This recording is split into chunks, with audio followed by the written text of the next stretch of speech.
Live with CDP Sports Talk, a weekly sports and entertainment podcast sponsored by Barry Cullen Chevrolet. Live on YouTube, Facebook, Twitter, Twitch, and LinkedIn. And on audio via Apple Podcast, Google Podcast, Spotify, Anchor FM, iHeartRadio, Amazon Music, Radio Public, and TuneIn. Now, here's your host, Chris Palme.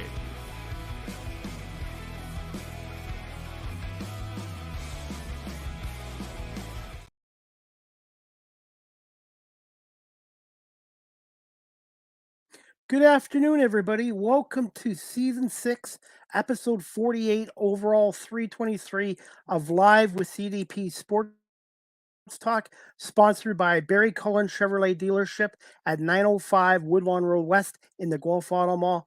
Check out barrycullen.com for the newest selection of new and pre-owned GM vehicles, or give them a call at 519-824-0210, or you can email them at info@barrycullen.com.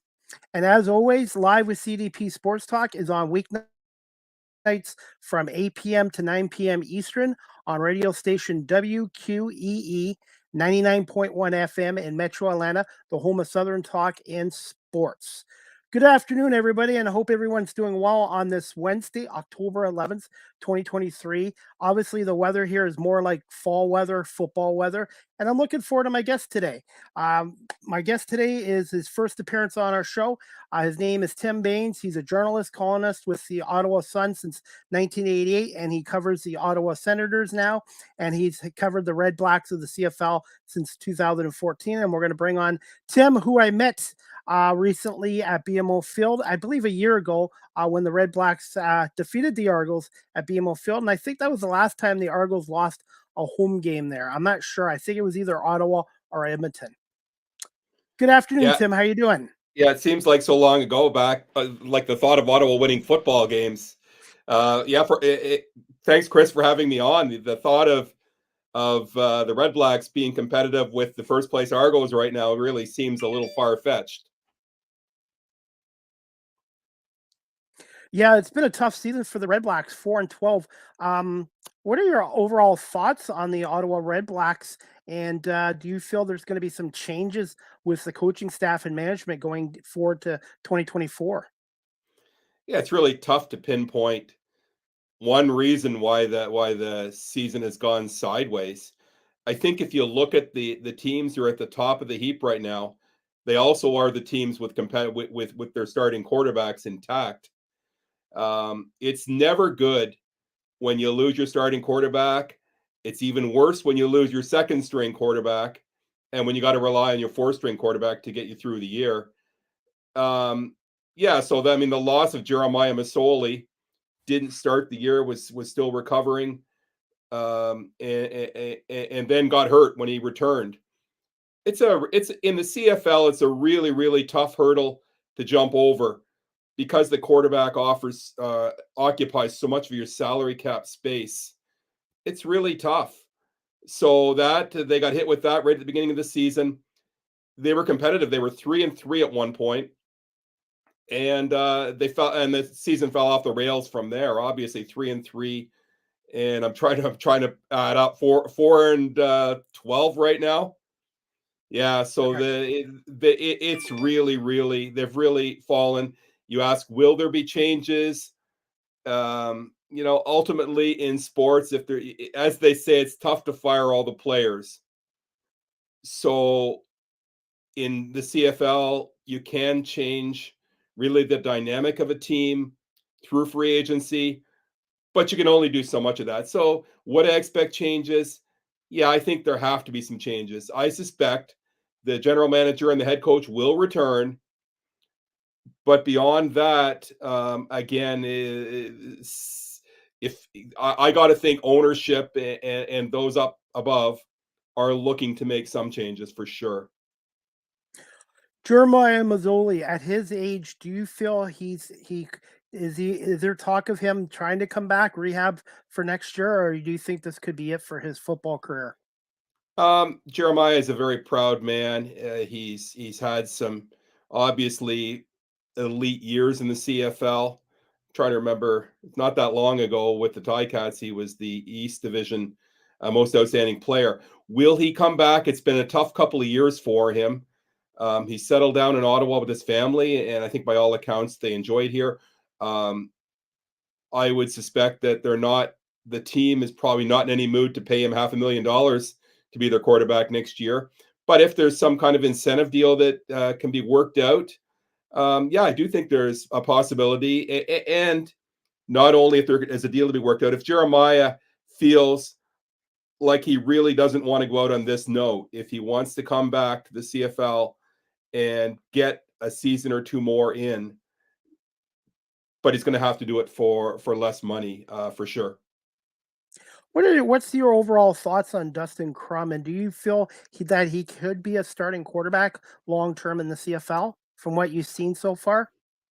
I do. It's really tough to judge, especially the past couple of weeks.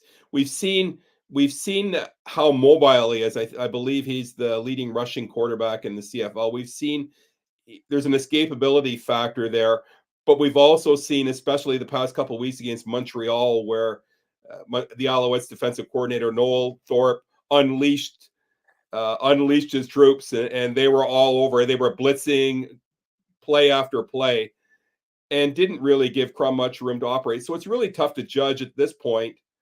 Can he be a number one quarterback in the league? Because he's, I think, initially maybe taking too long to throw the ball.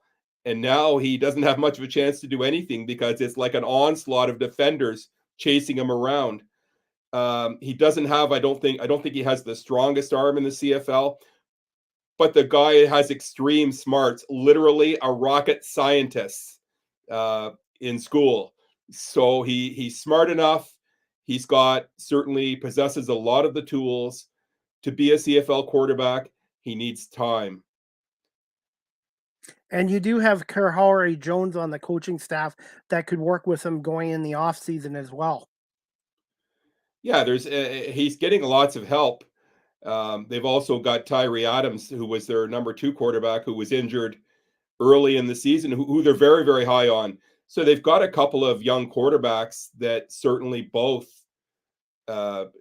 if given the opportunity, could be starting quarterbacks in the CFL. I guess the big question is, Ottawa coming off a disastrous season, they'll be the last place team in the East. Does Ottawa have the patience to go into next year with a relatively unproven quarterback as their starter? Can you afford to have this will be their 4th straight losing season? Can you afford to do that? You can't have a 5th straight bad season. So it'll be an interesting offseason for sure. What's the overall mood of the city of Ottawa and with the Red Black fans and the media right now with this franchise? I think they're jumping off bridges. No, I don't think they're very happy right now. Again, it's been a long period of time. You talk about the early success this franchise had in the second year, 2015, second year of their existence. They get to the Grey Cup. And I think you could make a strong argument that 2015 team is the best Red Blacks team we've had here in the second year of existence. It was a phenomenal rise, really, to think that an expansion team could be that successful in year 2. They got to 3 Grey Cups in 4 years. So there was that period where like fans were like, this is the greatest thing, because in previous days with the Ottawa Rough Riders and the Renegades, there had been a long droughts as well. So then something happened, though. 2019 was kind of the year 1 of the downfall. That was Rick Campbell's last year as a head coach here. They won 3 games. And then you've got a season lost to COVID. But then they come back with 3 wins, which cost the general manager his job. And then they get 4 wins last year. And they've got 4 wins right now, with the possibility of getting 6. But do we think they can beat the Toronto Argonauts to even get to 5? It's got to be considered. It's just another lost season. And I think the fan base now is extremely impatient. They're earlier in the year. You've got to give the fans hope. And I think a couple of the victories early in the season against Winnipeg and Calgary did give the fans hope. But you can only sell hope for so long. And the bottom line is you've got to win football games, and they're not doing that nearly often enough. I thought Rick Campbell, I didn't like the fact he let him go, but I think Rick Campbell is a very good head coach. But overall, what do you think of Bob Dice? Do you think he can be a very good head coach in this league? I think he can be, and certainly the fan base has been critical of some of the in-game decisions. I think if we look back to Ryan Dinwiddie, there were people calling for him to be fired. I think in his first year, questioning some Yes. of his decisions, and now look where he is now. And I think he would have to be considered one of the top head coaches in the league right now. So sometimes it takes you got to make decisions under fire. Um, the I've got to I've got to I'm going to endorse Bob Dice. I think that he is and can be a very good head coach in the CFL. And I do believe that that will be the head coach of the Ottawa Red Blacks next season.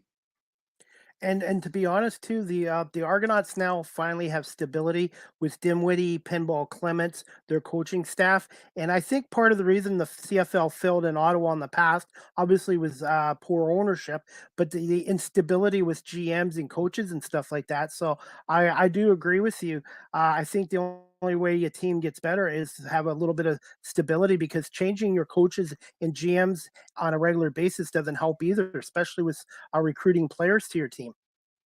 It's also difficult under the CFL football operations salary cap to replace coaches too often because you've got a salary cap and you replay and if you get rid of a coach before his time is up, that money's on your salary cap. So it limits what you can do the following year as well. And that's going to be that's a difficulty that teams right across the league have. If you're not happy with your guy and he's on a 2 or 3 year contract, it's difficult to move on. Absolutely, and look at the Edmonton Elks and how much they've struggled recently too. And I think now they're on the right ship. I do think Chris Jones is a good head coach, but I do think he should step away from the GM spot, because I just think it's too much to ask one guy to do two roles, Yeah, in my opinion. there's no question. It is a lot. You have an awful lot on his plate. And there's got guys helping him out on the football operations side, but you're right. It is an awful lot. Now, who are some players on Ottawa this year that we could keep an eye out for the 2024 season? I think one of the players that's emerged is running back Devontae Williams. One of the positives this season has been kind of the emergence of an Ottawa running game, something we haven't seen here in a long time. Um, it's difficult to pick guys out because, as you know, players move around so much in the CFL. They often sign 1 year contracts as free agents, and then there's a possibility they play well enough to move on. So it's difficult to really look at these guys and say that they will be key Ottawa Red Blacks next season. And it's especially difficult on a 4-win football team to start pinpointing guys and saying kind of that's the future of the franchise, because quite frankly they have not been good enough right across the board, and there are a lot. I would say there are a lot of players for varying reasons that have had disappointing seasons. And how does the salary cap look for this team going into the 2024 season? Well, I got to think they're going to clear a little room.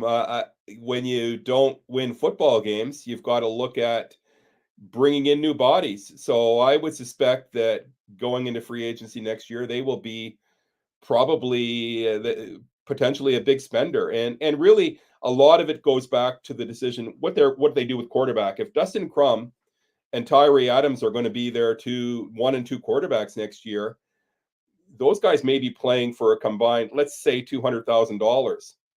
That is probably at least 300,000, between 304,000, 400,000 more, less than any other team in the CFL will have spent on its quarterbacks.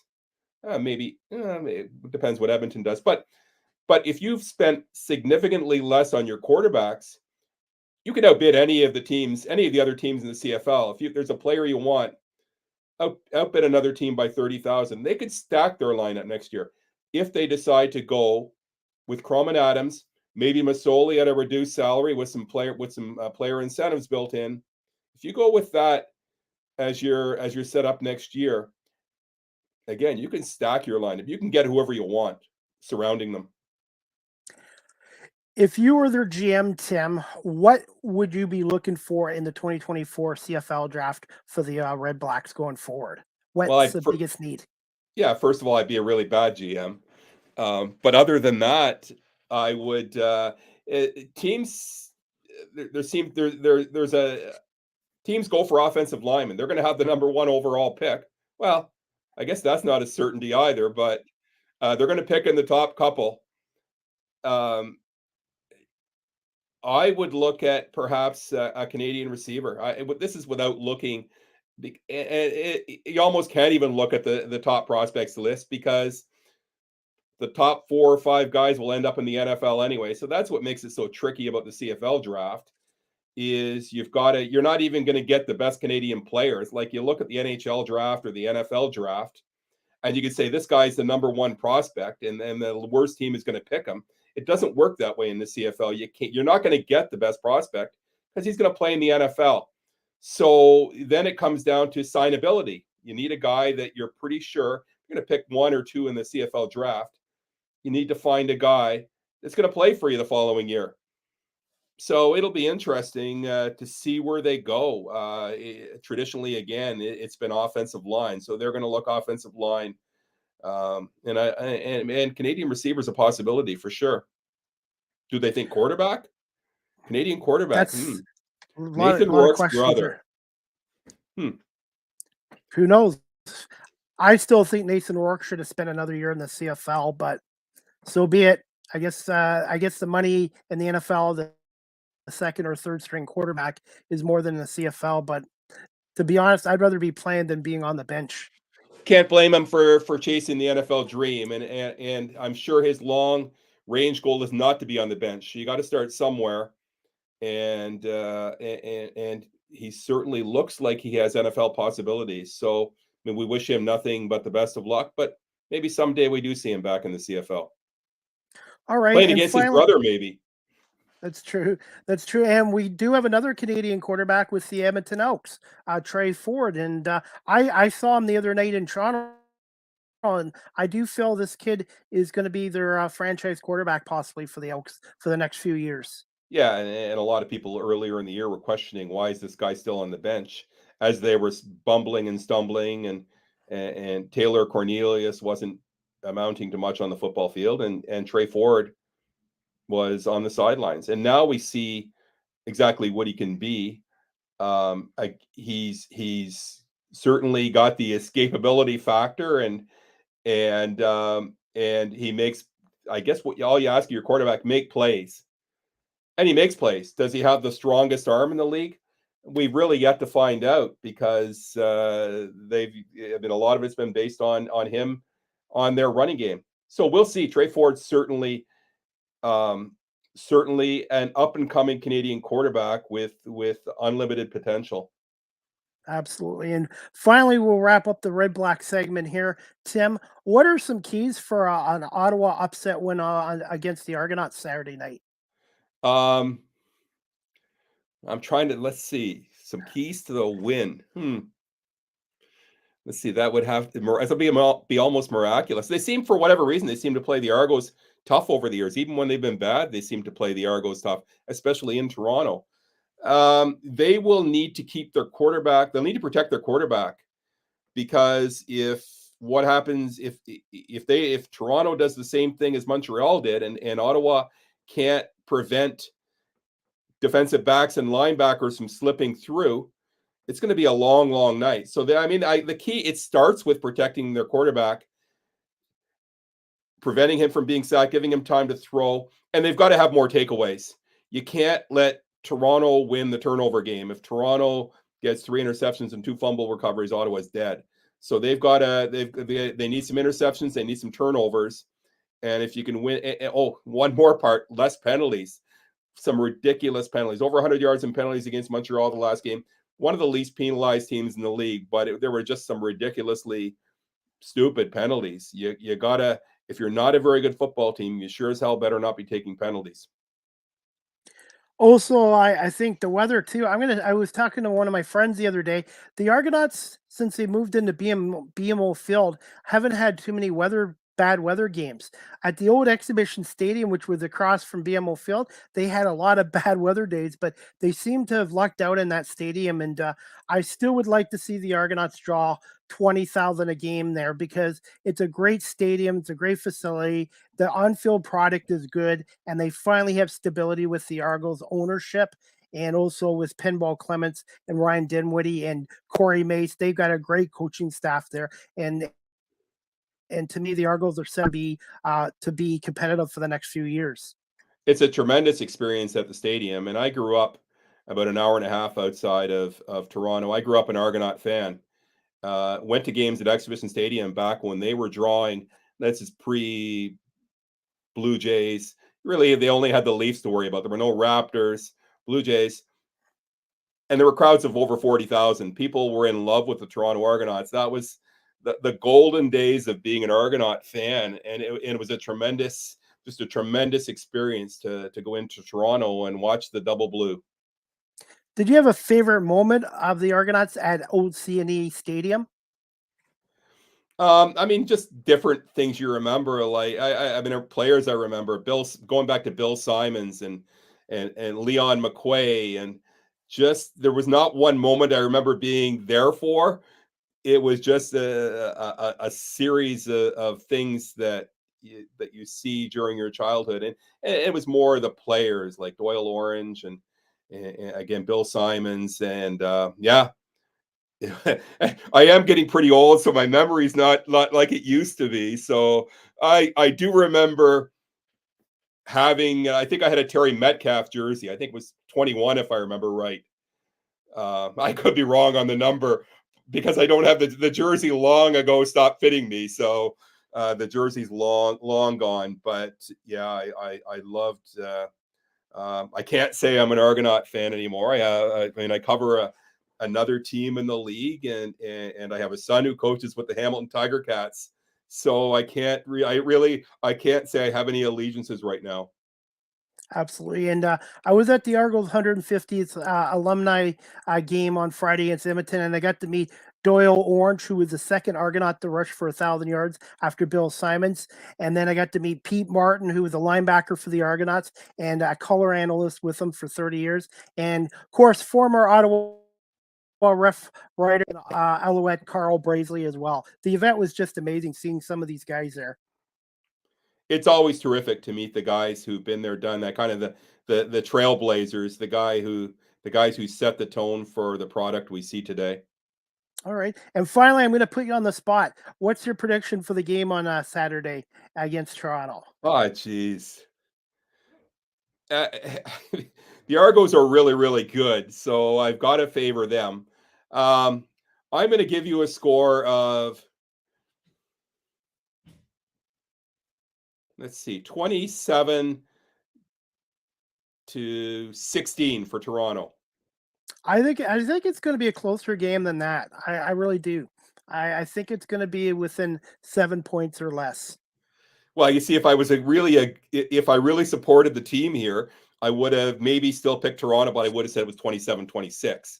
Like, just to, if you're going to pick Toronto to win, maybe I only pick them by 1 point. But realistically, I'm putting my thinking cap on, and Toronto is really good. So I guess it depends on how long they leave their starters, how deep they leave them into the game, and it depends And how hungry the Red Blacks are, because it certainly didn't look like they were too hungry the other day in Montreal. It was I thought, a horrible effort. And finally, just a quick Grey Cup prediction. Who do you see meeting up in the Grey Cup? Oh my God! Don't put me on the spot like that. Okay. Last one. I can't really tell you who comes out of Winnipeg and BC. Have kind of flip-flop back and forth, both really good teams. The Argos are clearly dominant in the East, but we've seen before in the Grey Cup, we have seen teams. Ottawa was 8-9-1 in 2016. They were far from the best team in the CFL. You just need to get hot at the right time. And Ottawa, in my mind, they beat the Calgary Stampeders, who were probably the better team.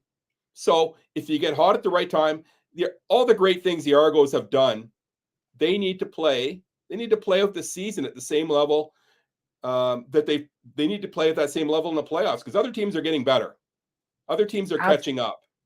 Absolutely. I think Montreal's improved from last year. And my dark horse, and I shouldn't be saying this as an Argo fan, right now is those Hamilton Tiger Cats. They seem to be playing really well. And they've got Bo Levi, Mitchell back, Schultz. And I like the kid Taylor Powell. And Orlando Steinhauer, there was talk about him being fired. And I'm like, he's a damn good coach. And I think Hamilton right now is a team that people shouldn't not look at. I think Hamilton's going into the postseason is playing as well as anybody.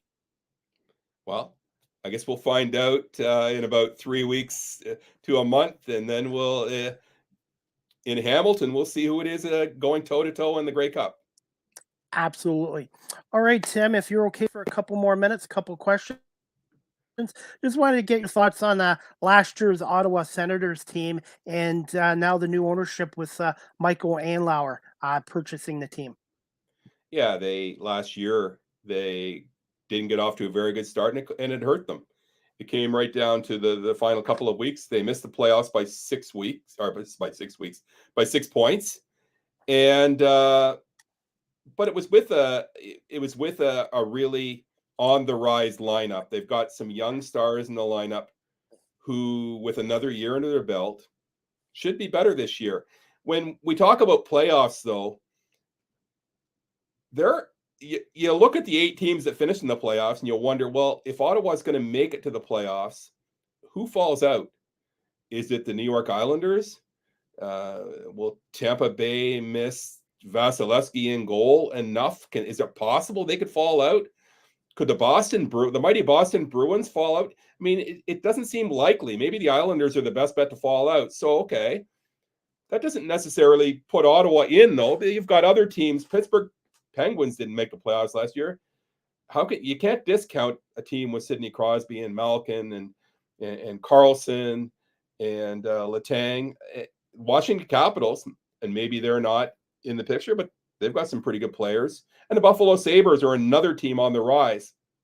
So important to the Ottawa Senators to get off to a good start this season. Can't afford to come out slow and build some momentum.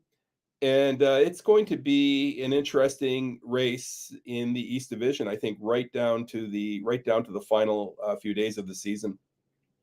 And myself being a Detroit Red Wing fan, I think Steve did a great job in the draft. And I wanted to ask your thoughts, Tim, on that trade with Detroit, sending Alex DeBrincat, the former Erie Otter and former Chicago Blackhawk, to Detroit. And you guys got Dominic Kubalek and Donovan Sabringo, who's a minor league defenseman with Grand Rapids last year. Yeah, I think it's almost like they were forced into the trade. They weren't going to be able to pay DeBrincat, who should be, by all accounts, should be a great fit in the Detroit lineup. Talk about teams on the rise. So the Red Wings are another team on the rise. Kubalik has been very good in camp. He's shown he can score goals. He's going to play on their third line tonight, but it could be a useful part to them. Sometimes when you're forced into those kind of trades, you take what you can get, and I guess we really won't be able to fully judge the return for DeBrincat for a couple of years when we start assessing, who the draft picks turned into, and we look at what Kubalik does this year. So immediately it probably helps Detroit get a little better, and Ottawa's benefits maybe more 2 or 3 years down the road.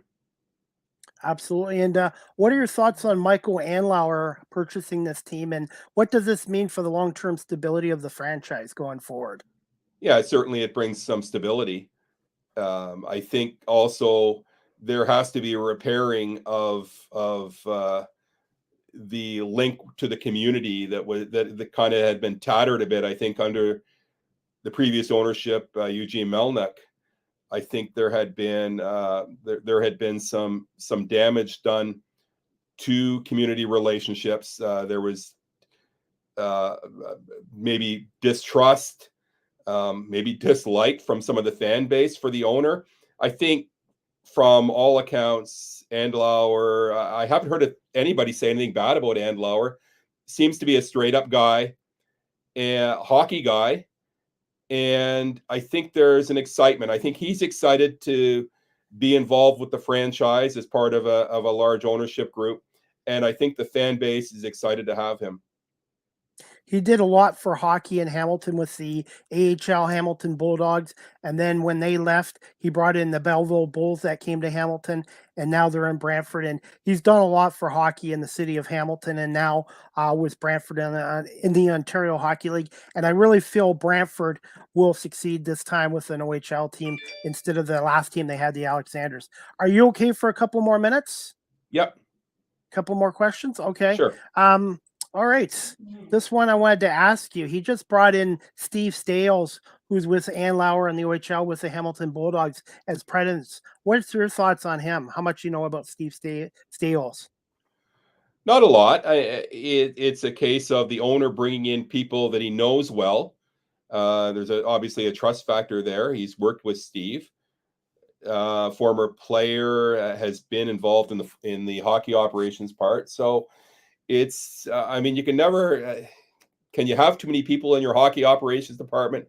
Probably not. He's gonna be an overseer, and I think we'll see where that goes. Certainly, maybe that puts a little bit of pressure on the person immediately below him, the general manager, Pierre Dorion, with a guy sitting above him who, if things went sideways, maybe you could step into that role. So it's an interesting dynamic. It's a case of the owner bringing in people that he knows and that he trusts to run the hockey operations side of it. What are the expectations from the Ottawa media and the fans for this Senators team being DJ Smith? And could he be on the hot seat this year if the team gets off to a slow start? Yeah, I think there are a lot of coaches in the NHL could be on the hot seat if their team gets off to a slow start. It's the nature of the game. If you're not playing well, somebody takes the fall. Yeah, and you've got to have a long string of, I think, a lack of success. But if you're not winning hockey games, you gotta figure out a reason why, and it's often the coach that takes the fall. So is DJ Smith in any danger? I don't think immediate, and I think the team will start off pretty well. But if they don't, there'll be an evaluation from up above, and again, like a lot of situations in the NHL, certainly the team would be faced with a decision whether he's the right guy to push forward with. The expectations, I think the fans really want this thing to go to the next level, and that's playoffs. And I think the media is probably more cautious. We've seen this team struggle for so long and not be in the playoffs. It's almost you got the Red Blacks not making the playoffs. You got the Senators not making the playoffs. It's been a bad past 4 years for sure. So I think while the Red Blacks are in a bit of a tailspin right now, the Red Blacks are looked at as being a team that is on the upswing and a team that has potential to get into the playoffs and maybe do some damage in the playoffs. You look at Timmy Stützle, one of the top, is already one of the top, I think, players in the NHL, but is only getting better. And he's a guy that maybe a potential 100-point guy. So they've captain Brady Tkachuk. There's a pretty good base there. They've got some good defensemen. We'll see in goal. They signed Jonas Korpisalo to be their starter in tandem with Anton Forsberg. So there's still some stuff that we need to see, and that we'll watch them over the next couple of weeks and months. And if they get off to a reasonably good start, then all is good, and the coach won't have to worry. Put you on the spot with this one. Yes, stay healthy, compete with the playoff spot in the Eastern Conference this year. Geez, you're really putting me on the spot today, aren't you? Sure they can. As we talked about before, though, it's who falls out. So Buffalo finished ahead of Ottawa last year, and Buffalo I don't think's gotten any worse. Pittsburgh trades for Erik Karlsson. Can make an argument they've gotten better. So can they compete for a playoff spot? Sure they can. But first of all, they need somebody from those top 8 teams to fall out. There's a lot of pretty good hockey teams in the East right now. I would suspect that the most likely to fall out will be the Islanders. But even if one of those 8 teams falls out, you've got to beat the Buffaloes and the Pittsburghs and the Detroits and the Washingtons, all those teams that also probably are looking at the situation right now and thinking they have a decent chance of being a playoff team. And I think you're going to need at least 92 points to make a playoff spot in the Eastern Conference this year. At least 90 points. Well, they better start winning hockey games then. Tim, I apologize for that Wi-Fi issue there. Sorry about that. I think we got it. Hey, finally, going to wrap this up, and then we'll get you going, Tim. But what is the latest on the new arena for the Ottawa Senators going? There's been really no news recently. Michael Andlauer has come in. He's meeting with all the key people to get some movement. They haven't even picked a site yet. There was some talk they would be in LeBreton Flats, but we'll have to wait and see. I mean, he's looking over. I'm sure he's got people. He's got real estate people involved with him right now as partners in the ownership group. Sure, they're evaluating probably 4 or 5 sites, and we'll hear in the coming months exactly how they want to move ahead. And then you need to there are other levels of government you need to get through to make it all happen. Hopefully they're playing in a new home in 3 or 4. Who knows how long it takes them to get these things built?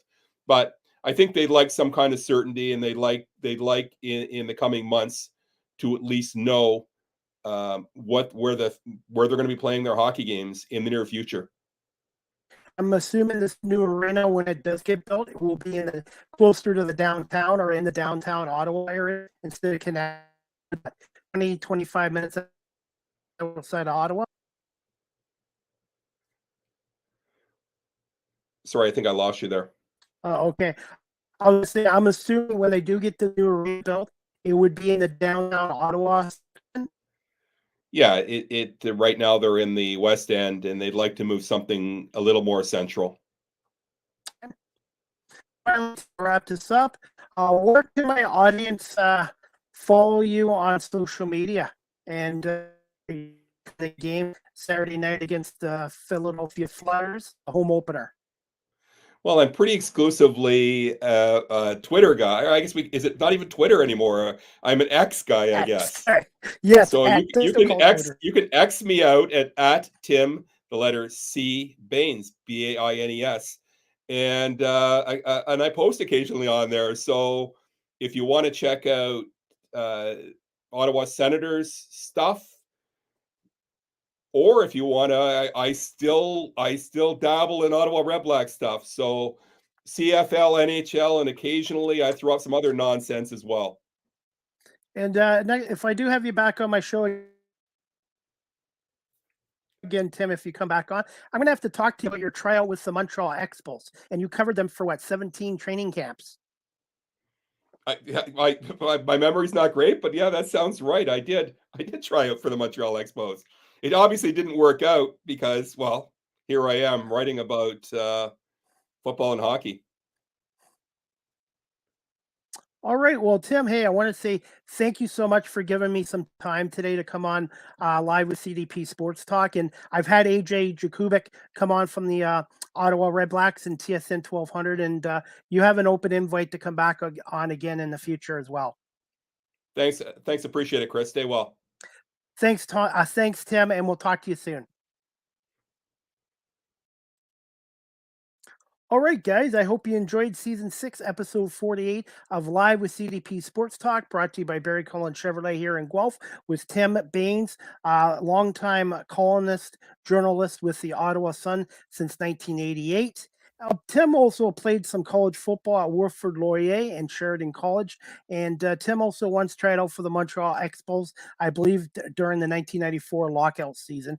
And I forgot to mention to Tim, I guess I read up about Tim that he also had a round of golf with Alice Cooper as well. So again, check out Tim on Twitter at Tim C. Baines, Tim, capital C, Baines on Twitter or X. And also, you guys can check out the Ottawa Sun's website as well. And I'm looking forward to the NHL season, which started up last night as well. The Ottawa Sun's website, guys, is the ottawasun.com. And speaking of the Ottawa Senators, they open up their season tonight on the road against a very tough Carolina Hurricanes team. And then Saturday at the Canadian Tire Center, they open up against the Philadelphia Flyers. And the Ottawa Redblacks are in Toronto Saturday night to take on the Toronto Argonauts at BMO Field. 7 o'clock kickoff at BMO Field. If you can't get down to the game, you can watch it on TSN or TSN 1050 on the radio with Mike Hogan and Ben Grant. And check out the Argonauts website, argonauts.ca as well. And yours truly will be in the media press box. And I will be writing a game night story and also doing some player and coaches interviews before and after the game as well. And before we wrap this show up, guys, I'm going to play an interview with Buffalo Bison's relief pitcher Hayden Yangler and Blue Jays prospect as well. 1 second.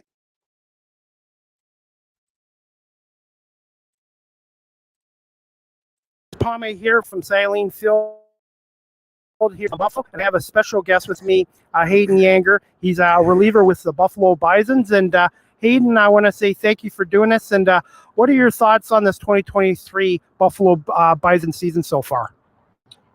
Yeah, no problem, Chris. Far this year, it's kind of been some ups and some downs, but for the most part, we're playing good baseball. I think, we got a good group of guys. We come ready to play every day. It's been a good learning season for me individually, but I think as a team, we're right there. I can feel it. So, can you tell my audience here in Ontario a little bit about yourself and who influenced you into the game of baseball? Yeah, so I'm born and raised right outside St. Louis, Missouri. Actually from O'Fallon, Illinois. I would say the person that had the most influence in my life in baseball was probably my dad.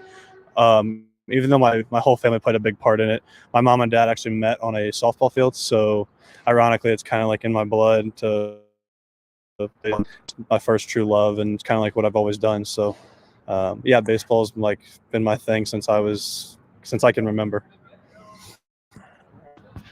Is there a story behind your number? And since you're from the St. Louis area, what is your favorite moment of the St. Louis Cardinals?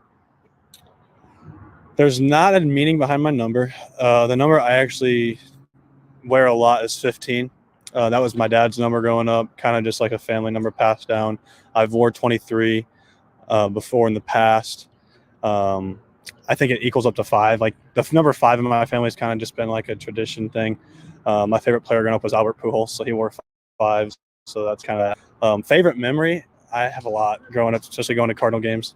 I would say the earliest one would probably be the 2006 World Series run they went on. But favorite memory is probably the David Freese home run in Game 6 of the World Series. I remember sitting there thinking we were about to lose, and then it gets a big triple, and then it's a home run in the 11th. So probably the David Freese World Series home run. Thoughts on being drafted by the Toronto Blue Jays organization, and just thoughts on the Buffalo Bison's organization, and also what's the mindset like being a reliever as well? Yeah, for the Toronto Blue Jays organization, it's a first-class organization, care about their players. I didn't know a whole lot about Toronto in the first, when I first was drafted by them. Been in the organization for a little bit now. I love it. They're a great organization, like I said. The Bison have been nothing but great to me since I arrived here late July last year. I love playing here. It's a great sports city. And as far as being a reliever, the mindset is just kind of going in. You have to be ready to go from pitch one. And I think it takes some time here, especially if you've been a starter in the past and then come and be a reliever. You got to be ready to go from pitch one and go right at the hitter. I think if you can get that mindset down, then the rest will fall into place. But I enjoy being a reliever. It's kind of get thrown in the fire and see what happens. Just quick thoughts on Casey Candell as a manager, and thoughts on tonight's opponents, the Rochester Red Wings. Casey is, I got to say, he's probably one of the best managers I've ever played for. He's a great human being. But for him, he's a great manager. And tonight's opponent, Rochester, they're a good ball club. They got some guys that can swing. They got some good arms down there. So it should be a good series. I think you saw yesterday a good quality game. We lost in extras, but it's part of baseball. You win some, you lose some, but they're a good team. It's gonna be a good series. All right, Hayden, if you're on social media, where can my audience follow you on there? Yes. So my Instagram is Hayden_Yinger, and then my Twitter handle is HYinger23. So those are the two social medias that I'm on that you guys can follow me on.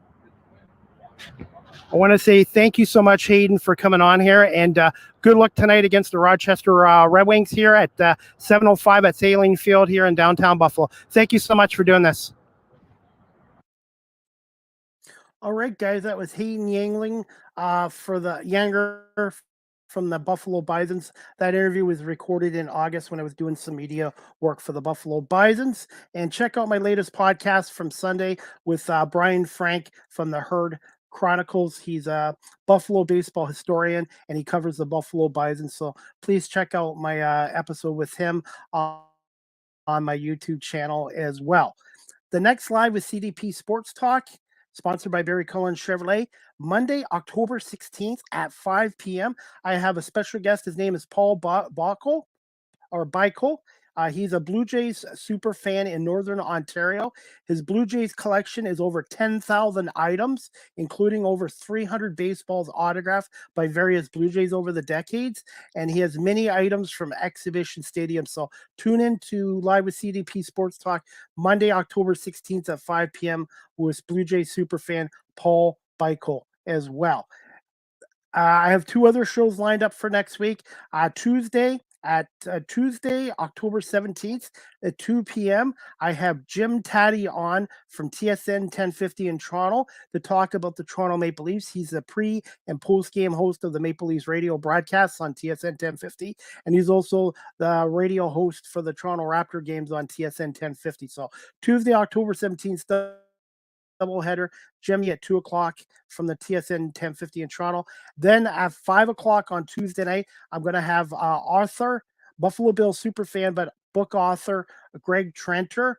He's the author of his latest book on the Buffalo Braves, who played in the NBA 1970 to 79 before they ended up moving to San Diego and then becoming the LA Clippers. So Greg's going to talk about his book about the Buffalo Braves, co-written with Bud Bailey as well. So, and they just did a Buffalo Bills book in July as well. So I'm looking forward to speaking to Greg about his latest book, along with Bud Bailey's book about the Buffalo Braves, who were in the NBA in the 70s, and they were more successful than people thought they would as well. All right, guys, my CFL Week 19 picks. I've got Hamilton over BC, Calgary over Saskatchewan, I have Toronto over Ottawa, and I have Montreal over Edmonton as well. And as always, guys, I'm going to wrap this up. Live with CDP Sports Talk as a weekly sports entertainment talk show hosted by yours truly, Chris Pame, is on weeknights from 8 p.m. to 9 p.m. Eastern on WQEE 99.1 FM, The Key, the home of Southern sports and talk, and the heartbeat of Atlanta. Our radio station's website is WQEE.radio12345.com as well. I want to do a couple of shout outs today to my friend Wayne McFarland. He is the editor and publisher of the Digital Briefing magazine, a monthly show. Thank you so much, Wayne, for your support on LinkedIn and for putting my show in your magazine. So check out the digitalbriefingmagazine.com. And my other shout out is to my friend and fellow podcaster, Victoria Macanjula. She's the podcast host of the Phil You're Feeling Z podcast as well. So check her out. I have posted some of her shows on my social media pages. So a shout out to Wayne and Victoria as well. Live with CDP Sports Talk is always live streamed on these platforms: YouTube, Facebook, Twitter /X, you call it, Twitch, LinkedIn. And I want to say thank you to everybody for watching this show today with Tim Baines live streamed as well. Also, you guys can find me on my website, beacons.ai/Chris D. Palme. Live with CDP Sports Talk, again, is brought to you by Barry Cullen Chevrolet dealership at 905 Woodlawn West in the Guelph Auto Mall. Check out barrycullen.com for the newest selection of new and pre-owned GM vehicles, or give them a call at 519-824-0210, or you can email them at info@barrycullen.com as well. And speaking of Barry Cullen Chevrolet, you can gear up for fall with a 2023 Silverado 1500 pickup truck at 0.99% financing for up to 60 months. And eligible Costco members can receive a $750 bonus on select trucks.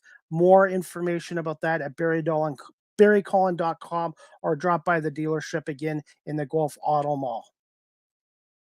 You can also follow me on TikTok at Live with CDP. That's at Live with CDP on TikTok. I post a lot of content there as well.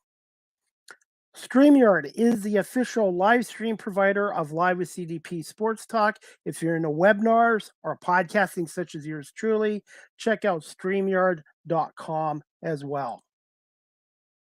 Live with CDP Sports Talk, the audio version is available on these platforms: iHeartRadio, Amazon Music, Google Podcasts, Spotify for podcasters, Apple Podcasts, Breaker, Pocket Casts, Radio Public, Spotify, Castbox, LinkedIn, Pandora, and Tuned In, and weeknights at 8 o'clock again on WQEE 99.1 FM.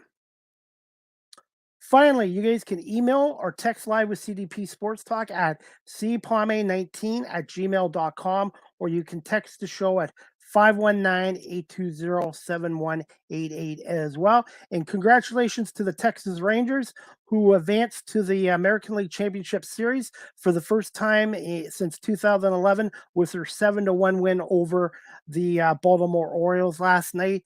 And the other game, Houston is up 2-1 on Minnesota. So Houston is one more win away from advancing to their 7th straight ALCS, and also advancing against their state rivals, the Texas Rangers. So we'll see if the Twins can stay alive and force a 5th game, or if the Astros advance to the ALCS for the 7th straight time. National League playoffs. You got the Braves and Phillies tied 1-1, going back to Philadelphia after the Braves' exciting 5-4 win over the Phillies. And then you got Arizona up 2-0 on the Dodgers, with a chance to eliminate the Dodgers in either Game 3 or Game 4 in Arizona as well. So it's looking great for Arizona to advance to LA. And Philly, Atlanta, I still think that series is going to go 5. And I still think the Dodgers are going to get back in the series against Arizona as well. And also, guys, looking forward to the CFL action this weekend. Again, I'll be at BMO Field in the media press box, and I'll be doing a game night story for the Argonauts, and hopefully doing some player and coaches interviews as well. But I want to say thank you again to my guest, Tim Baines, a journalist, columnist with the Ottawa Sun since 1988, and he covers the Ottawa Senators and the Red Blacks as well, for coming on Live with CDP Sports Talk today. And that's about it for season 6, episode 48. And next week I got 3 more shows, and I'm looking forward to Monday's show with Paul, and then Tuesday with Jim Taddy and Greg Tranter, the co-author of the latest book about the Buffalo Braves, who were in the NBA in the 1970s as well. So I hope everybody has a great afternoon, great evening, and enjoy the Major League Baseball playoff games. And we'll see you here Monday at 5 o'clock for another edition of Live with CDP Sports Talk. Have a great afternoon, everybody. Thank you for watching and listening to Live with CDP Sports Talk, brought to you by Barry Cullen Chevrolet here in Guelph, and weeknights at 8 on WQEE 99.1 FM. Good afternoon, everybody. What's up, guys? It's Adam Sim.